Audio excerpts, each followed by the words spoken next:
Yo, what's up guys, it's Wintergore here and welcome to the beginner's guide 4 of the Planetside tutorials. This time we're going to take a look at the air vehicles in the game. These include fighters, support and transport vehicles. I'll cover the controls used to fly these vehicles as well as some of the key tactics that should teach you everything you need to know to get started in Planetside. So first up, the spawn locations for air vehicles are highlighted by the airplane symbol, and in your warp gate you will find the transport ships below and the fighters and supports above.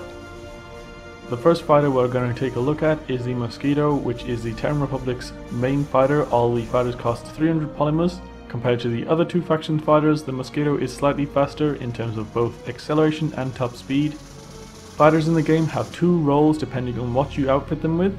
They can be either air combat based, utilizing air-to-air weapons, or ground combat based, by fitting them with the air-to-ground weapons such as Hellfire missiles for the Mosquito. I'm going to go ahead now and land to talk you guys through the controls.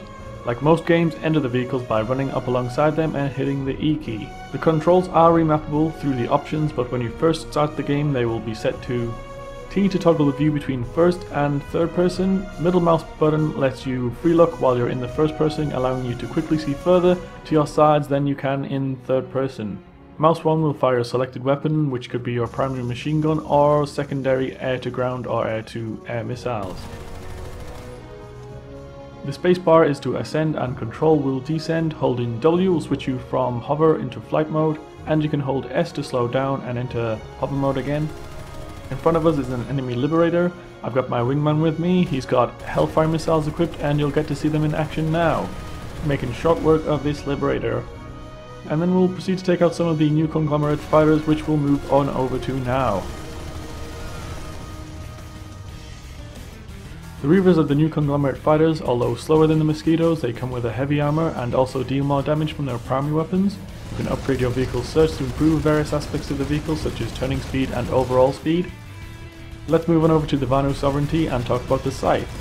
Now, the Scythe's main advantage lies in the fact that it has a greater VTOL, which is vertical takeoff on landing, and altitude adjustments. Like other Vanu weapons, it fires energy pulses, and personally, even though I play on the Terran side, I absolutely love flying these things. Another thing I want to show you guys is how beautiful the landscape in this game is. For flying through, it provides some of the most epic sights I've ever seen in any game, and it truly has epic landscapes. The only problem being that you can't fly around for long without attracting lots of attention. Let's move on over to the support class aircraft, the Liberator.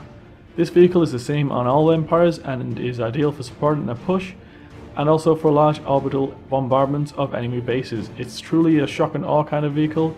It comes equipped with a front-mounted machine gun, which you can use the middle mouse button to look around and fire, and also a rear-mounted machine gun which has about 180 degrees of view. The main cannon on this thing packs a hell of a punch. As you can see here, we're using it to take down the enemy galaxy, requiring about 3 full bursts to take down this thing. We'll move on over to that now. The Galaxy is a heavily armoured transport vehicle in the game. Slow speeds but ideal for raiding enemy bases. It acts as a mobile spawn for players in the game like its ground counterpart the Sundra. It has 12 slots for teammates. The Galaxy also has 4 gunner positions which you can upgrade through the in-game shop. It is very important that when raiding a base, you guys keep these things alive, as they will help your teammates greatly in pushing into the enemy territory. You're also able to change class by accessing the terminal on the side of these things. This concludes Beginner Guide 4 Air Vehicles. Hopefully you guys like this tutorial, and if there's anything you think that I may have missed out on, please don't hesitate to leave a comment in the description. In case you missed it, my name's Wintergore, and thanks for watching these guides. I hope to see you all soon, Planetside.